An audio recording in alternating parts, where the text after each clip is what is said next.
Kobe is clueless in this way. Seeing how Emily behaves, that's the last person you should ever rely on. Yo, I'm just being Miss Criticizer 2021. Welcome to my channel. Subscribe for one. Like, share, comment, and love this video. Yeah. Hello everybody, welcome to my channel. Miss Criticizer 2021, 90 Day Fiancé Season 9, Episode 9, with Emily and Kobe. Anyway, this episode was a bit drama-free, thank God, because I couldn't do another drama with them, seriously. They went horse riding, and she just showed him a glimpse of, hey, how the family business is and everything, and this is what they do. Again, it was drama-free with them. No argument, no fight. They were joking around and teasing each other, and it went quite well. So fast forward to the evening, when you had Emily going to her parents to ask them for help. Again, money.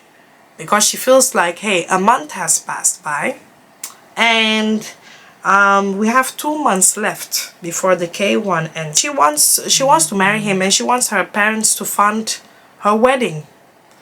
And the father is just a bit skeptical. So the mom was dramatic, and she said, Emily, think very well if you want to go through it.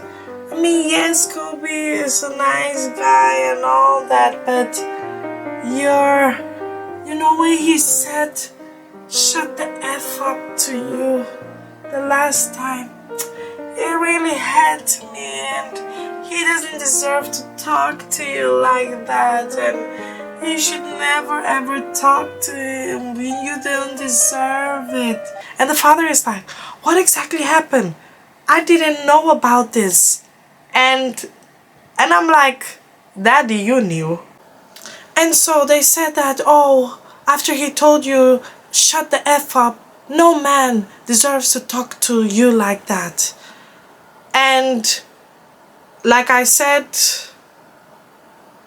they never held their daughter accountable.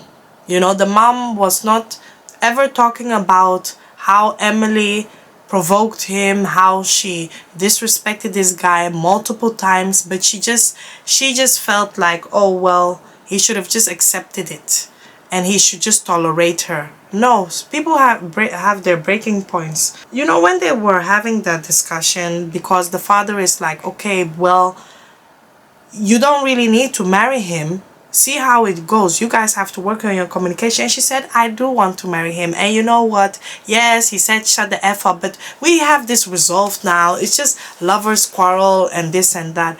And he said that, are you guys ever thinking of moving out? Because time flies. And I need to know now, what are your plans? And she said, well, we can still have our own place. And the mom said, you don't know how to be responsible. You don't know how to go from point A to B. You just don't know how to navigate this world. Do you know how to pay bills? Do you know how to be fully responsible? And I'm like, Mom, you're asking all these questions. Like I said, you made her like this. You are the parents, and you made this girl who is 28 or 29 years old irresponsible and spoiled. And now you're here talking about, oh, do you know this? Do you know that? Seriously? And also she has to learn. Eventually she has to move out of the house. This is not even the time for you to be asking questions like, oh, do you know how to navigate this world? She must learn it by force, one way or the other. This is the thing when it comes to some parents that have really spoiled their children. They maybe never taught them how to be domesticated in the house, how to you know, go navigate through the real world, how to face hardships or any kind of thing, because they did everything for this girl.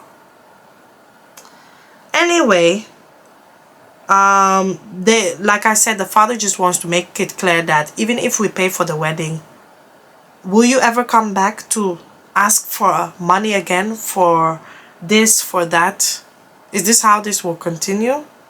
Fast forward to the evening. The father pulls Colby for a chat, and he's going straight to the point. He's asking, what are your plans?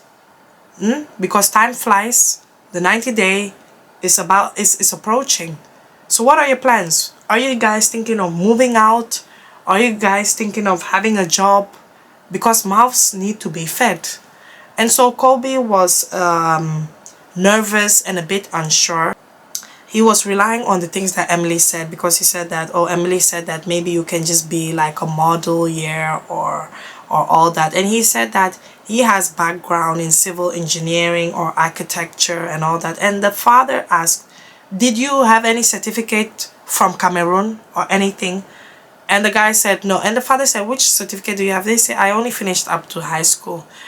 And the father said, if you have to go through that in America, you have to study all those things, study architecture, study this, and it will take 5 years, and time will be going, and blah blah blah. Colby said like, well, I mean, I don't mind.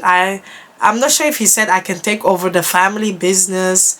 I mean, I can do this job in your company and all that, and he was just so laid back about it. Colby said to the father that Emily doesn't know this, but the amount of money that I have at the moment is $4,000. And the father said that's not enough. That money cannot go a long way here in the US. It will only cover you for a couple of months, but it's not going a long way. Colby said, well, this money is like a lot in Cameroon and it can go a long way. And I said, yep, it's a different countries. Life in the West is expensive. That money can go a long way in your country, but not in America. And so the father said, listen, you have to be serious. You need to look for another way, or you guys need to do something, because time is going and we can no longer continue to sustain you guys financially.